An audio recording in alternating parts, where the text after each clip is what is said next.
Two helpless pups. Tossed like garbage into a freezing dumpster, no warmth, no hope, no reason to live. Their cries were too faint for most to hear, but one man did. A young police officer with a scarred heart, unknowingly about to change 3 lives forever. He didn't come looking for heroes. He became one. What happened next will break your heart, then rebuild it stronger. Before we begin, tap the like button, subscribe if you haven't, and ring that notification bell so you never miss a story where compassion becomes destiny. It was the kind of winter night that made even the streetlights look lonely. The town of Milton, Ohio, small, cold, and forgotten by time, lay beneath a heavy sky of slate gray. Snowflakes drifted through the air like tiny ghosts, and the wind slid down the brick walls of old tenements with a hiss that spoke of hollow homes and lost warmth. Officer Logan Hayes pulled his jacket tighter, collar up against the biting wind, his boots crunching along the frost-crusted sidewalk as he made his usual late-night patrol through the poorer side of town. At 28, Logan carried himself like a man older than his years. He was tall and broad-shouldered, with short, dark brown hair, often tousled by the wind, and sharp gray-blue eyes that seemed to always be scanning for something. Danger, perhaps, or meaning. His uniform, though neat, bore the faint scuffs of someone who didn't mind getting his hands dirty. There was a quiet gravity to him, the kind that made people lower their voices in his presence, not out of fear, but respect. Beneath that composed exterior, though, Logan wore the weight of a grief that never healed. His younger brother Micah had died 3 years ago during his second deployment overseas. Micah had been the sunshine to Logan's shadow, smaller in stature, with freckles and a crooked smile, always chasing animals, always dreaming up rescue shelters and names for puppies they didn't yet have. When the news came, something in Logan fractured. He didn't cry, not even at the funeral. Instead, he kept patrolling. He worked more shifts. He filled his silence with duty. But that night, something changed. As he passed the old Wickley's bakery, its windows long boarded, its neon sign shattered and buzzing with frost, a faint, pitiful sound stopped him mid-step. It wasn't a shout or a moan. It was smaller than that, a whimper, muffled, weak, the kind of sound only someone listening would catch. Logan froze, his breath curling into the cold like smoke. He tilted his head, then stepped cautiously into the narrow alley beside the bakery. Trash bins lined the wall, most overflowing with bags stiffened by the freeze. He followed the sound, heartbeat rising. There, behind the last green dumpster, he saw a black garbage bag half opened. The whimper came again. Lowering himself slowly, Logan reached for the bag, heart thudding. He peeled it open and recoiled slightly at the smell, not rot, but something sharp and sickly. Then his eyes locked on the contents. 2 tiny figures curled into each other. Puppies. German shepherds no more than 4 weeks old, thin as twigs, their ribs visible beneath patchy fur. One had deep amber eyes that met Logan's as it let out another shaky cry. The other lay still, eyes half closed, sides rising and falling in shallow breaths. They were wrapped in nothing but a torn dish towel, barely enough to block the wind. Logan didn't hesitate. He pulled off his own thick patrol jacket, bundled the pups inside, and cradled them against his chest. "You're okay now," he murmured, voice hoarse. "I've got you." The heat from his body seeped into them slowly. One squirmed, a tiny tongue brushing against his glove. Logan blinked hard. He wasn't sure if it was the cold, or something deeper that made his throat tighten. He started walking fast, past the flickering street lamp, past the shell of a laundromat, toward his patrol SUV. His boots slipped on the icy curb, but he didn't stop. The pups whimpered again, and his grip tightened. As he opened the passenger door and gently laid them across his spare fleece blanket, a memory hit him so suddenly he gasped. Micah, age 11, holding a soaked kitten they'd rescued from a storm drain. "We should build a place, you know, like a hotel but for animals, with warm floors and bacon every morning." Logan smiled, then wiped at his eyes. "I'm late, Micah," he whispered, starting the engine, "but maybe I'm not too late." As the heater whirred to life, casting a soft hum through the cab, Logan reached for the radio and paused. This wasn't a crime. There'd be no paperwork, no arrest. Just life, barely holding on, waiting for someone to care. "I'm taking a detour," he said quietly to himself, and made a sharp turn onto 5th Street toward Milton Veterinary Emergency. The clinic lights were harsh and bright, humming faintly above the sterile linoleum floor. Logan sat hunched on a metal bench inside Milton Veterinary Emergency, his jacket damp, boots tracking in salt and slush from the icy streets outside. In the examination room, the two pups lay on a heating pad beneath the focused gaze of Dr. Jenna Rourke, the town's only emergency veterinarian. Jenna was in her mid-30s, with a tall, lean frame and a natural, no-nonsense posture shaped by long hours on her feet. Her auburn curls were tied back beneath a faded scrub cap, and her blue eyes held the alert sharpness of someone who had seen both miracles and heartbreak in equal measure. She rarely smiled, but when she did, it was genuine, often reserved for her patients more than people. She moved with quiet efficiency, checking pulses, listening to heartbeats, gently lifting each pup's paw with practiced care. After several minutes, she stood upright, stripping off her gloves with a snap. "They're lucky," she said, glancing at Logan. "More than lucky, really. No fractures, no internal bleeding, severe hypothermia and malnourishment, but with round-the-clock care and feeding, they'll survive." Logan let out a slow breath he hadn't realized he'd been holding. "And the smaller one?" "Echo?" she asked, glancing down. He blinked. "I didn't tell you their names. You murmured it while holding the little one. I have sharp ears." She smirked slightly. "He's weaker, for sure. Slower heartbeat, less responsive, but still fighting. Keep him warm, feed every 3 hours. We'll get you a schedule." Logan nodded, his jaw tight. "I'll do it." By the time he carried them back to his patrol SUV, the first sliver of morning had begun to chase the black out of the sky. Snow still fell, but softer now, gentler, as though the world had exhaled with him. At home, he laid the pups on a thick flannel blanket by the hearth, started the fire, and turned up the thermostat. His living room wasn't large, just a simple couch, a dusty bookshelf, and an old record player Micah had salvaged years ago. But tonight, it felt more like a shelter than it ever had. He fetched the supplies Dr. Rourke had packed: powdered formula, 2 small bottles, antiseptic wipes. Carefully, he warmed the milk on the stove and filled the first bottle. Axel, the bigger pup, licked eagerly, gripping the nipple with surprising strength. Echo needed more coaxing. Logan cradled him in the crook of his arm, gently guiding the bottle into his mouth until the tiny tongue flicked forward. A breath of relief escaped Logan's lips. He fed them both, wiped them clean, then wrapped them in a towel and sat back against the couch.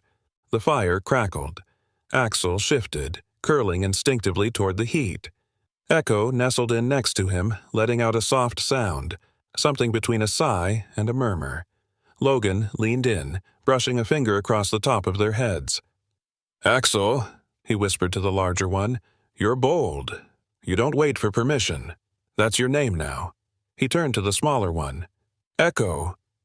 You're the quiet call that never leaves." A knock on the door broke the silence. Logan glanced at the clock. 7:10 a.m. He rose and opened the door to find Loretta Monroe, his neighbor from 2 houses down. She stood bundled in a long brown coat and a bright red scarf that had clearly been hand-knitted, holding a ceramic mug in one gloved hand. Her face, lined but warm, bore the expression of a woman who had seen her fair share of sunrises and disappointments, and chosen kindness anyway. "Logan Hayes," she said crisply. "If you don't have a dog in there, then you've got the ghost of one, because something's yapping through my walls." He smiled tiredly. "Come in, Loretta." She stepped inside, brushing snow off her boots. "Smells like burnt firewood and trouble." Then her eyes fell on the 2 puppies sleeping beside the hearth, bundled in towels. Her expression softened. "Oh." Logan explained. The alley, the dumpster, the emergency clinic. Loretta lowered herself carefully onto the rug beside them, her knees creaking. "German shepherds," she murmured. "My first dog was a shepherd, Benny. Got him when I was 23. He was lean and mean and smelled like cheese half the time, but he saved my life." Logan tilted his head. "How?" She looked into the fire, her voice lowering. "Was teaching night classes back then. Lived in a walk-up near 7th and Maple. One night I came home and found the door cracked. Benny went stiff. Didn't bark, just charged. Found a man in the kitchen holding a knife. Benny went for his wrist. I ran. Called the cops from a payphone. He got a scar. Benny got a limp. And I never doubted a dog's loyalty again." Logan watched her gently run her fingers along Axel's ear. "You've got a good heart, Hayes. These two wouldn't be here if you hadn't stopped." He didn't answer, just watched the flames. For a moment, there was no sound but the faint ticking of the old clock on the mantel and the occasional pop of burning wood. Loretta stood slowly, brushing off her knees. "You planning to keep them?" "I don't know," he said. "I'll foster them, just until I find someone." She gave him a knowing look. "You've already named them. That's the first trap." He chuckled. "Noted." She reached the door, then turned back. "Let me bring over some old toys and a hot water bottle later. Benny had one when he was sick. Might help Echo rest easier." Logan nodded. "Thanks, Loretta." That evening, with snow still falling in hushed layers across the porch, Logan sat beside the hearth again. Axel had managed to stand, wobbly but upright, while Echo remained curled tightly, eyes occasionally fluttering open. Logan leaned back against the couch, sipping from a chipped mug of black coffee. His eyes wandered to the photo frame above the mantel. Micah, grinning in fatigues, holding up a cardboard sign at boot camp. "Save them all." Logan hadn't looked at it in months. He reached over and gently placed a hand on Echo's side, feeling the steady rise and fall. "I'm starting small," he said softly. 3 weeks passed in the soft cadence of snow and bottle feedings. Winter gripped Milton tighter, layering the town in silence and white, but inside Logan's house warmth had made a quiet return. The fire still burned low in the hearth most nights, and the soft thumps of puppy paws had begun to echo through the wooden floorboards. Axel and Echo had grown, still small, but no longer frail. Their coats had thickened, and their eyes shone with alert curiosity. It was early morning when Logan noticed something strange. He stood in the backyard, breath curling in the crisp air, holding a leather glove in one hand. Axel sat on the porch, ears perked, eyes locked. Echo stood beside Logan's feet, nose twitching at the scent of fresh frost. Without a word, Logan lifted his hand and gestured.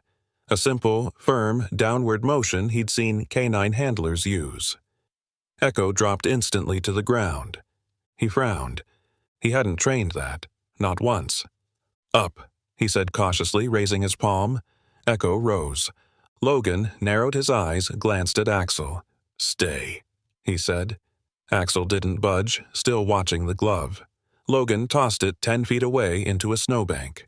Axel bolted, nose low, body weaving through the yard like a predator. He didn't pause or sniff at the wind. He went straight to the glove and returned with it between his teeth, tail swishing with restrained energy.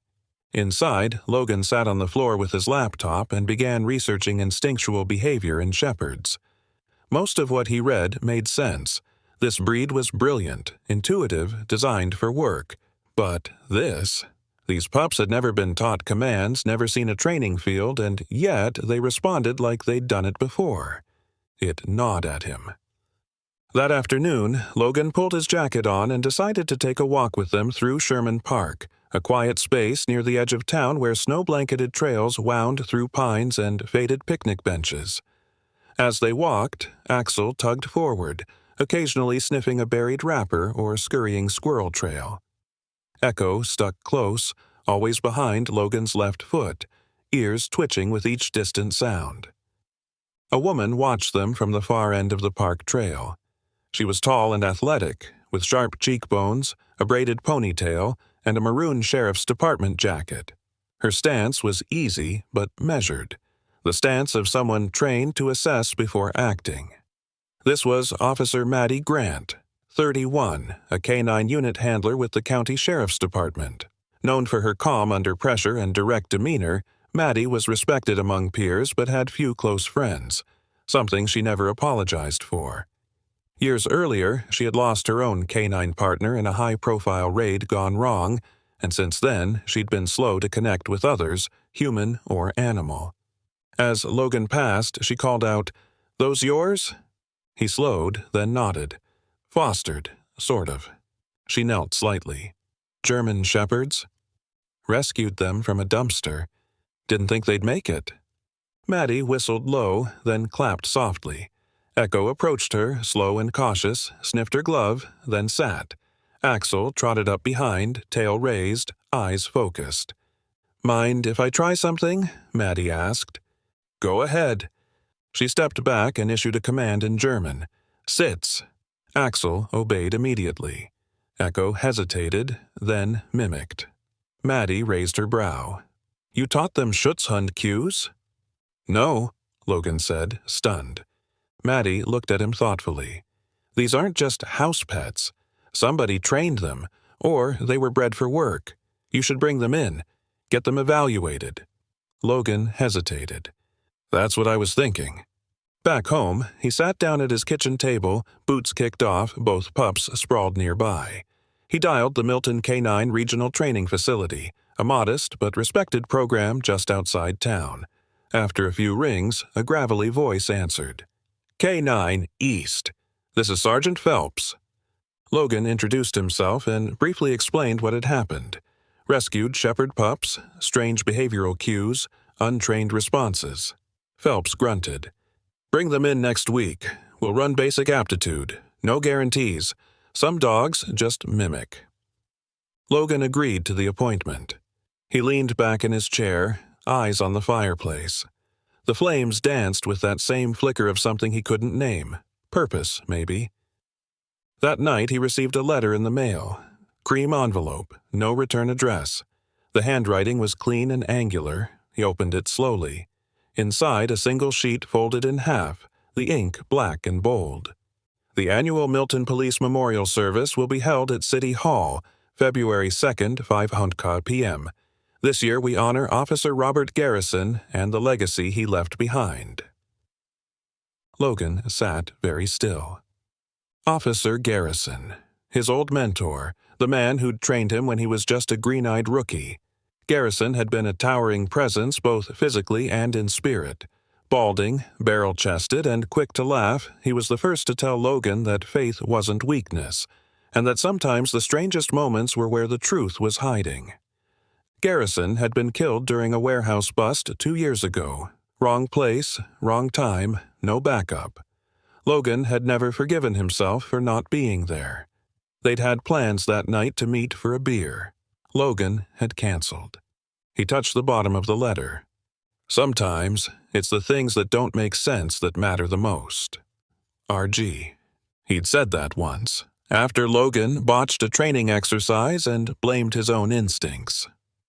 Axel stirred, then patted over and lay his head on Logan's knee. Echo followed a second later, curling into the crook of Logan's foot like a shadow. Logan closed his eyes. Maybe this wasn't just rescue. Maybe this was something finding its way back to him. The morning frost clung to the windshields like brittle lace as Logan pulled into the gravel lot of Milton K-9 Regional Training Facility. The sun hadn't yet risen above the tree line, casting long shadows across the field behind the main building. A row of kennels stretched alongside a training warehouse where plumes of breath hovered like mist above the waiting handlers and their dogs. Logan stepped out, adjusting his coat, the leash in each hand taut with the energy of the 2 shepherds beside him. Axel, now nearly 6 months old, walked with a soldier's pace. Head high, steps firm, ears forward. Echo, smaller still, stuck closer to Logan's left leg, his gait quiet, alert, and fluid. They had grown fast, their frames filling in with lean muscle and their fur developing the rich black and tan sheen classic to their breed. But it wasn't just their looks that turned heads as Logan walked past the others. It was the way they moved, attentive and controlled, as if every nerve was attuned to purpose.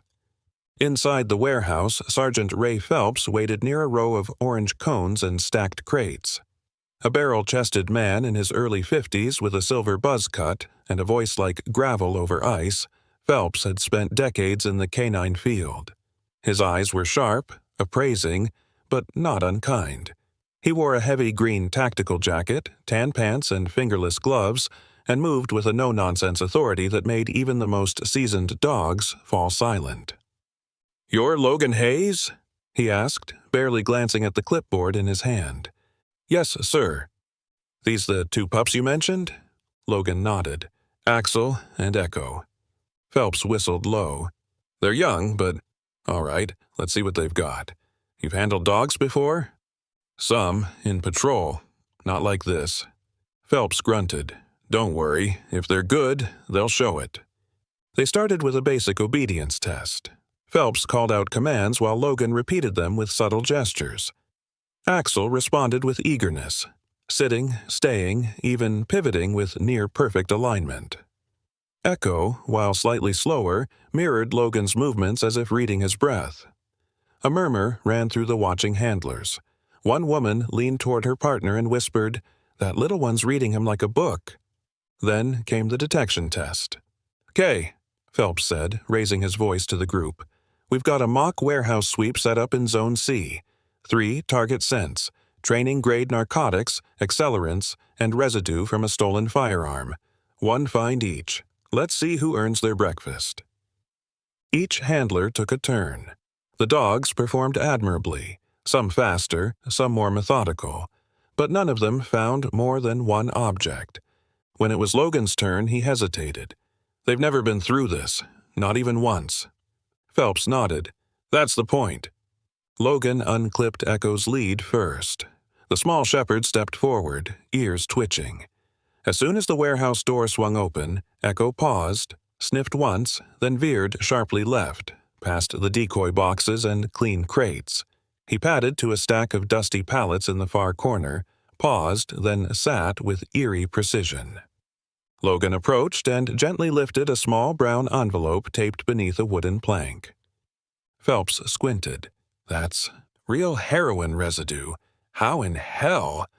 Before Logan could answer, Axel pulled against his lead, sniffing the air. Logan followed as Axel led him outside, past the parking lot, and across the back gravel to a line of abandoned patrol cars used for simulations. Axel paused beside the second sedan, sniffed at the wheel well, then barked once. Logan crouched and reached into the wheel arch, pulling out a set of keys inside a weathered plastic bag. Phelps' voice behind him was tight with surprise. "That vehicle was part of a theft drill 2 weeks ago. We never found the props. That key was still logged as missing."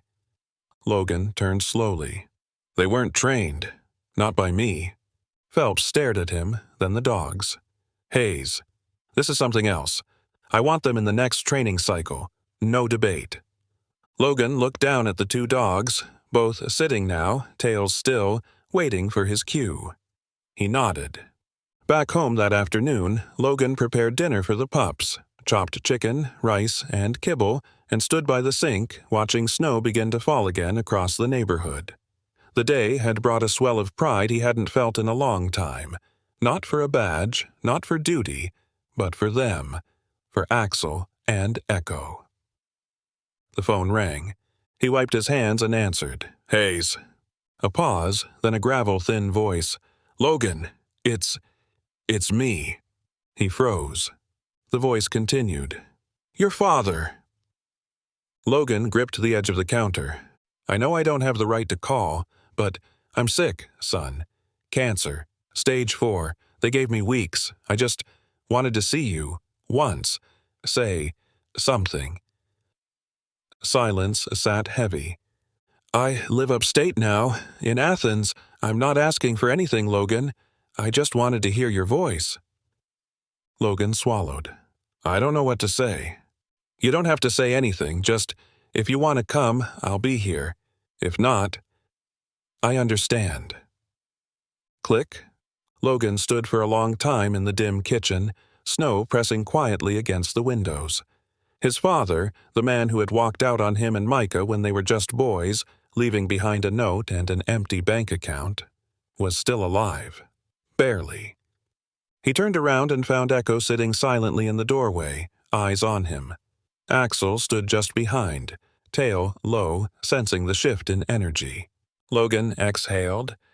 He didn't know if forgiveness was something he could give, but now, with two lives that had once been thrown away curled up safely at his feet, he realized the path toward it had already begun. The badge shimmered faintly under the fluorescence as Logan clipped it to his uniform, the early morning sun barely peeking through the frosted glass panes of Milton Police Department. The calendar on the wall marked 12 months since Axel and Echo first stepped paw into the world beyond a dumpster. Now they stood tall, lean, and disciplined, two fully certified K-9 officers officially registered with the department. Echo, slightly smaller but lightning sharp, wore a custom-fit tactical vest marked K-9 Milton Unit across the side. His eyes, dark and always searching, rarely left Logan's left hand waiting for a signal, a command, a breath. He moved like a whisper through shadows, his gait fluid and precise. Axel had grown into a larger, more assertive frame. His energy was direct, bold, often described by trainers as pure working instinct. He belonged now to Officer Maddie Grant, Logan's longtime colleague and quiet supporter. Maddie had been the only one Logan trusted enough to hand over Axel, and even then, it had taken months of training and bonding for the match to feel right. Maddie stood near the patrol car, adjusting Axel's vest. At 31, she carried herself with a no-nonsense professionalism that some mistook for coldness. But Logan knew better. She was 5'8", lean but strong, with striking green eyes and dark brown hair always pulled into a low braid. Beneath the sharp exterior was someone who never forgot loss, and never let anyone see it either. Losing her first K-9 had hollowed something in her that only Axel seemed to have begun to restore. "Shift starts in 5, she said, glancing toward Logan as she clipped Axel's leash. Logan nodded, patting Echo's side. "You two ready?" Axel responded with a tail thump. Echo merely stared, calm and still. Their units parted ways, Maddie heading toward the south end of town, Logan toward Main Street with Echo in the back of the cruiser. The radio crackled with static and chatter, but Logan kept it low, fingers drumming against the wheel as he glanced at Echo through the rearview mirror. "You see everything," he said aloud. Echo blinked slowly, as if in agreement. That afternoon, a call came through. Burglary in progress, Golden Touch. Jewelry, Main and 3rd. Suspect still on site, possible armed. Logan responded with Echo. The shop was already in chaos. Shattered glass, the whine of an alarm, a store clerk trembling behind the counter. The suspect had fled through the back alley, surveillance showing a man in a dark hoodie carrying a bag and potentially a blade. Logan didn't hesitate. He clipped Echo's lead, whispered, "Track," and the shepherd sprang forward, nose to the ground, weaving through the tight alley behind the store. The scent was strong. Echo pulled sharply, rounding the corner of a chain-link fence into an open construction lot. Piles of metal, plywood, and debris provided dozens of places to hide. Logan scanned the area, hand on his holster, heart thudding. Echo suddenly froze. Ears up, tail stiff, gaze locked on a tall wooden crate. Logan advanced slowly. "Show me," he whispered. Echo crept forward, silent as wind, then growled low, barely audible. Logan raised his voice. "Police! Come out with your hands visible!" A figure lunged. Logan's world narrowed. The man came from the left, not the crate, his hoodie zipped halfway, face partially masked, glint of a knife catching light. Logan turned too late, the blade already arcing. Echo launched. In one swift blur of tan and black, Echo hurled himself between Logan and the attacker. The knife scraped harmlessly against Echo's vest, sending the dog tumbling, but not down. He rebounded instantly, teeth bared, forcing the man to the ground with a fierce bark. Logan subdued the suspect with practiced speed, cuffing him as Echo stood firm, hackles raised but eyes clear. Later, back at the station, Logan sat on the bench outside the exam room as the department vet checked Echo for injuries. His hands trembled, not from fear, but from something deeper, gratitude. Echo had taken a hit meant for him. The door opened. Maddie stepped out, Axel by her side. "He okay?" she asked, voice lower than usual. "Bruised. Nothing deep."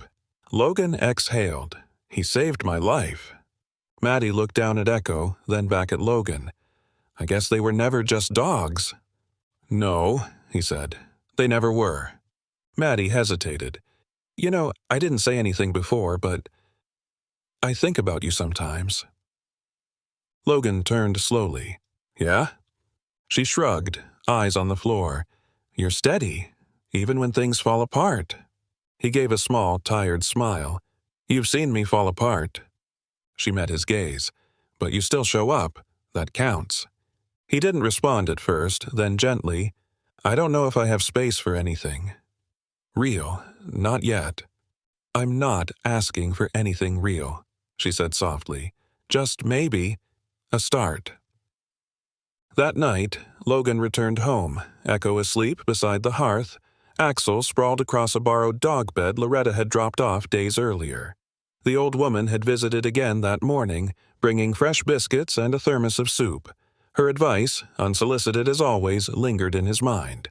You can carry grief or let it carry you, but you don't get to do both. He looked down at Echo, bandaged, calm, dreaming. Maybe Loretta was right. The drive to Athens was long and quiet, with winter clinging stubbornly to the highways. Logan sat behind the wheel of his black patrol SUV, a coffee cooling in the cup holder, and Echo curled in the back seat beside Axel. Snow had started to fall lightly, catching in the bare trees that lined the route like frozen fingers reaching upward. The landscape passed in tones of gray and white, echoing the heaviness in his chest.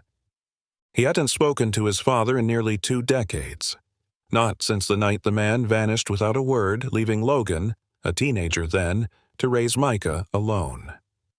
Their mother had already passed, cancer chewing through her body while bills piled up and Logan worked part-time at a mechanic's garage to keep the heat running. And one morning, his father's truck was gone. So was he. Now, a call from a number he almost didn't answer had brought Logan here.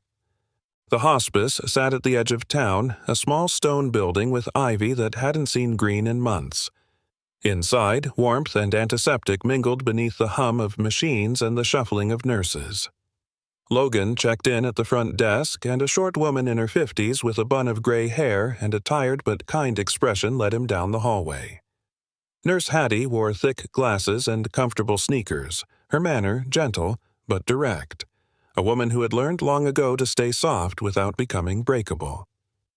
"He's been awake most of the morning," she said quietly. "More alert than usual. He's been waiting for you." Logan nodded, unable to form words. The room was dimly lit, pale green curtains drawn halfway. A figure lay propped against the pillows, a man reduced to almost half the size Logan remembered. Hollow cheeks, translucent skin stretched thin over knobby bones, but the same hazel eyes. Cloudier now, but still unmistakable. "Logan!" The voice cracked like dry bark. "You came!" Logan stepped in, Echo and Axel padding silently behind him. The moment the dogs entered, the old man blinked in astonishment. They're beautiful," he whispered. "You kept them?" "I rescued them," Logan said, voice low, "same way I rescued myself." His father coughed lightly, then motioned toward the chair beside the bed. Logan sat. "I didn't want to go like this without seeing you," the man said, voice gravel thin. "There's so much I never said, so much I got wrong." Logan's hands curled together. "Why?" A long silence passed. The man looked up at the ceiling. "After your mother died, I broke. I blamed myself. She never saw a doctor early on because I kept telling her it was nothing. We couldn't afford the tests. I told her we'd get to it later. Later never came. Logan's jaw tightened. I started drinking. Every night. Not the bar type, just alone. I was afraid I'd hurt you and Micah. The anger, the weight of it. I thought I was becoming dangerous. So you left. I did. I left one night thinking I'd never come back. I drove until I was nearly out of gas, had a gun with me. He looked at Logan now, eyes rimmed with tears. I sat on the edge of a bridge outside Dayton for 2 hours. Then a cop pulled over. Didn't say anything. Just gave me a thermos of coffee and sat next to me. Didn't try to stop me, just waited. And I didn't jump. Logan didn't speak. I wanted to call, 1,000 times, but I figured you'd already buried me in your heart. Logan looked at his hands. I did. I deserve that. The room fell into a heavy stillness. Axel came to the bedside, resting his chin on the mattress. The man smiled faintly. This one. He reminds me of your mom's old dog, Max. Remember? Logan nodded slowly. Then Echo moved to the man's side as well, laying his head across the blanket gently. His father reached a trembling hand and touched Echo's head. This one, there's something in his eyes, like he knows. Logan swallowed hard. I see now, these dogs. They aren't just animals, they're messengers. You found them the way I wanted to be found. Logan's breath caught. I don't expect you to forgive me, the man whispered, but I needed you to know I never stopped loving you. There were no grand gestures, no dramatic music, just Logan, leaning forward, gripping the frail hand of a man who had once carried him on his shoulders, and whispering, I forgive you, Dad. Later that week, back in Milton, Logan noticed something different in Echo's gait. It was subtle, barely a limp, more a stiffness in the rear right leg. But Logan knew Echo like he knew his own reflection, and he knew pain when he saw it. He brought Echo to Dr. Jenna Rourke, the town's vet. Jenna studied the x-rays in silence, her auburn curls pulled into a loose ponytail. She wore dark-rimmed glasses today and had that usual calm about her that Logan had come to rely on. It's early-onset joint stress, she said finally, probably from the way he moves, low, cautious, always on alert. It's not critical, but you'll need to reduce high-impact activity. No leaping walls, no long sprints. Logan rubbed Echo's ear as the dog sat quietly beside him. He's still got plenty of work in him, Jenna added gently, just not the dangerous kind. Logan gave a slow nod. He saved my life. I don't need him to do it again. I just want him to stay. Jenna smiled faintly, then let him rest when he needs to. Back home that night, Logan sat by the fire. Echo lay at his feet, head resting on Logan's boot, eyes closed but aware. Axel watched from the far corner, alert but at ease. Outside, snow began to fall again, blanketing the town in quiet. Logan looked down at his partner, the quiet one, the gentle one, the shadow who had walked with him from grief into hope, and whispered, You've done enough. Now I'll guard you. The wind that swept through the east end of Milton that night was sharp and relentless, the kind that scraped through winter coats and turned breath into brittle clouds. The industrial district lay hushed in the dark, warehouses crouched like sleeping beasts, each holding secrets between rusted bolts and padlocked doors. Inside one such building, the red glow of a dying emergency light flickered against metal walls, casting shadows across Logan's blood-smeared face. He lay on the concrete floor of an abandoned refrigeration warehouse, his shoulder pinned beneath a broken shelf and his right hand clamped to the wound on his thigh. His radio had been smashed in the scuffle. The ambush came fast, no warning, no time to react. What was supposed to be a joint operation with state officers to dismantle a trafficking ring turned into chaos when half the suspects slipped through an unguarded back door. Logan followed solo. It was a trap. The only thing working now was the emergency beacon clipped to his vest and Echo's GPS tracker. Back at the perimeter, Echo sat in Maddie's cruiser, panting, tense. When Logan hadn't checked in after 5 minutes, she'd known something was wrong. Maddie, wrapped in tactical gear and gripping Axel's leash, gave the order to breach. The team moved fast, voices crisp over comms. But Echo was already pawing at the door, restless. "Let him go," Maddie said, unlocking the door. "Track Logan. Go!" Echo sprang out like a dart, nose low, body disappearing into the shadows. The GPS on his collar began pinging steadily on Maddie's tablet. She followed with Axel, flanked by two officers. Detective Nolan, a wiry man in his 40s with deep-set eyes and a history of trust issues, and Officer Kim Tran, a petite, quiet woman in her early 30s known for her photographic memory and nerves of steel. Inside the warehouse, the cold clawed at Logan's limbs. He was shivering uncontrollably now. The blood loss made things worse. His fingers trembled as he pulled the flare from his belt, but he couldn't get it to spark. He closed his eyes. If Echo didn't find him soon... A howl cut through the dark. Not a bark. A sound ancient, wild, defiant. A cry that shattered silence and surged through metal walls like thunder. Echo's voice. Logan managed a weak smile. "There you are, buddy." Minutes later, Echo appeared at the broken door, eyes locked on Logan. He padded forward, carefully maneuvering through debris. Once beside him, the dog began barking in sharp, patterned bursts. 4 fast, 2 slow. The code they'd trained. Officer down, immediate aid required. Outside, Maddie heard the pattern and relayed over comms. "Echo's got him. Cold storage unit, north end. Move!" Axel growled low, his ears twitching. He veered suddenly to the left, dragging Maddie toward a rusted trapdoor half covered by crates. Axel's paw scratched against it frantically. Maddie shined her flashlight. A lock. She shot it off. Below, in the musty, cramped basement, they found 5 shivering figures. 3 women, 2 teenagers, wrapped in soiled blankets and gagged. Victims. Alive. Logan, barely conscious, was pulled out minutes later on a stretcher.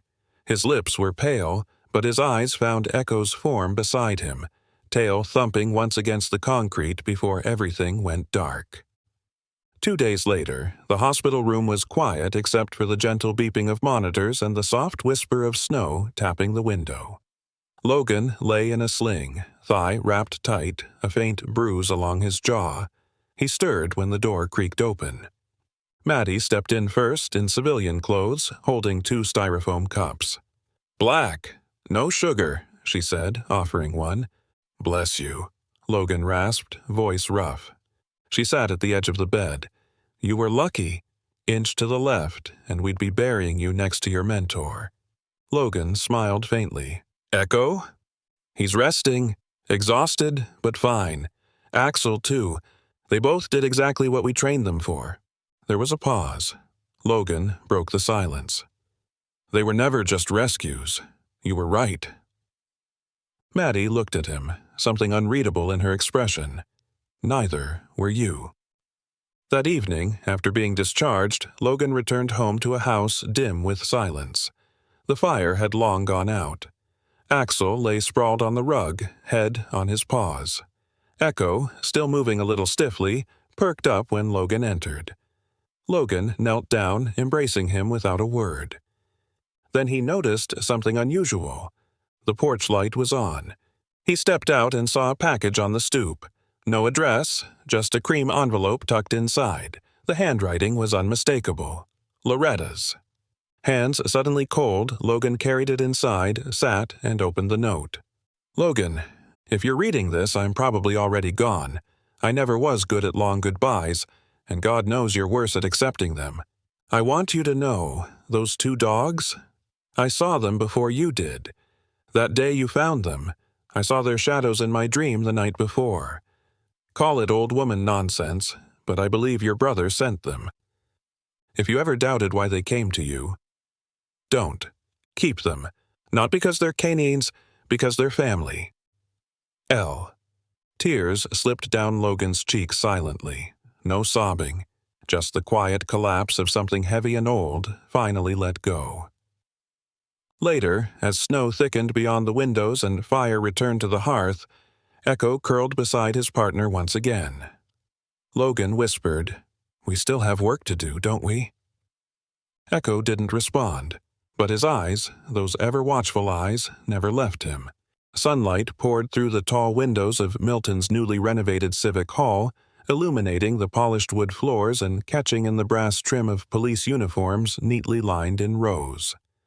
Outside, spring stretched over the town with tentative warmth, buds on trees, the scent of thawed soil, and the lingering breath of winter still curling in shaded corners. Inside, all eyes were on the two German shepherds sitting calmly on either side of the small stage. Axel sat tall, ever vigilant, his posture as precise as a soldier's. Echo lay beside Logan, his front legs stretched out and his chin resting near Logan's polished dress shoes, tail sweeping the floor once with a soft rhythm. Both wore custom-fitted black vests, the words Milton K-9 Unit, Honor Guard, stitched in silver thread across their sides. Logan stood at the podium, the engraved town seal shining behind him. He was in full uniform, but it was the quiet steadiness in his voice, not the badge on his chest, that held the room. "1 year ago," he began, "I pulled 2 lives from a dumpster. They were small, cold, and barely breathing. I didn't know what I was saving, or if I could save anything at all." He glanced down at Echo, who blinked once as if understanding. "But I've come to believe that sometimes when you try to rescue something, it rescues you back. Axel and Echo didn't just become working dogs. They became my compass. They gave me something to believe in again." The room was quiet. Even the rustle of the flags behind him seemed to still. "This town," Logan continued, "has seen its share of loss, but today we honor what can rise from that. And with that spirit, I'm proud to announce the official opening of Echo Shelter, a canine training and rehabilitation center dedicated to second chances, for dogs, for people, for those left behind." Applause rose around the hall, firm and sustained. Mayor Stanton, broad-shouldered with a deep voice made for parades, stepped forward. With a solemn nod, he awarded Echo and Axel each a Medal of Valor, their names engraved in silver on thick navy ribbons. Axel let out a single bark, almost ceremonial. Echo wagged his tail and leaned into Logan's leg.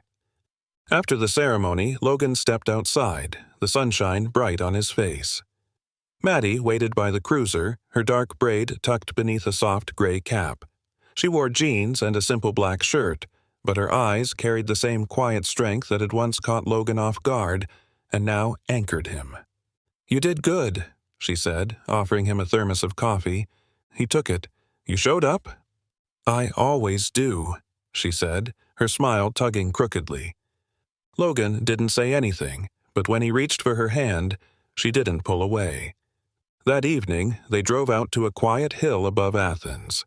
There, beneath the shade of an old sugar maple, rested a freshly carved headstone.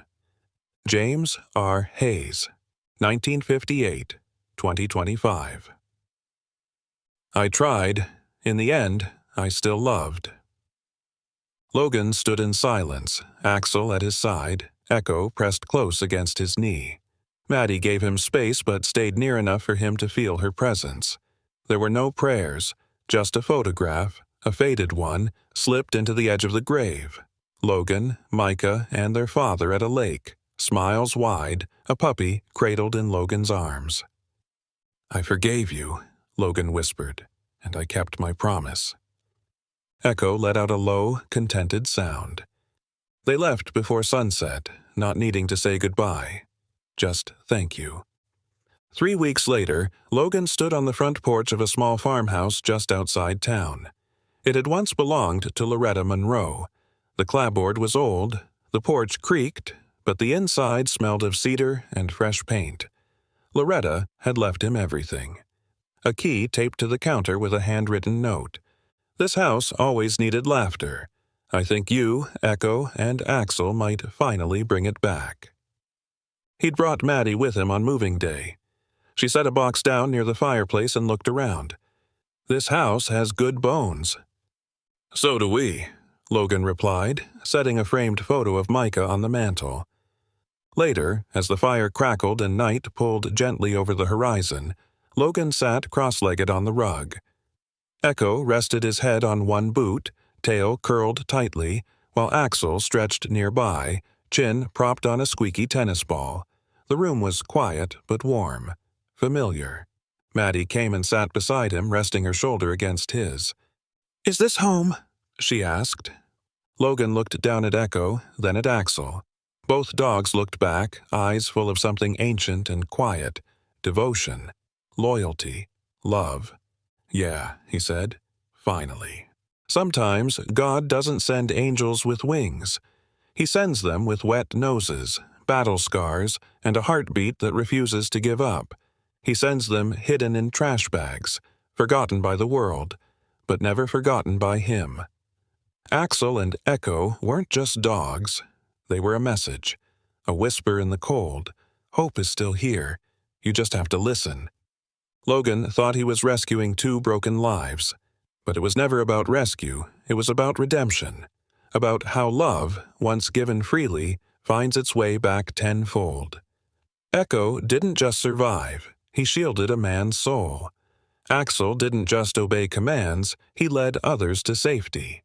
Together, they guarded more than lives. They guarded grace. And maybe, just maybe, the next time you pass a shelter window, or a scarred old dog waiting by the road, or someone who walks a little slower and speaks a little softer, you'll remember this story. You'll remember that miracles don't always fall from the sky. Sometimes. They lie shivering in a cold warehouse, waiting to be heard. Sometimes. They press their head against your chest when grief makes you silent. Sometimes. They wag their tail at your door, asking for nothing but a chance. If this story moved you, please share it. Leave a comment below. Tell us about the animal that saved you or the person who didn't walk away. Hit that subscribe button for more real stories of quiet courage and fierce love. And from our hearts to yours, may God bless you. May He walk beside you in every storm. And may He always send you angels, even if they arrive on 4 paws.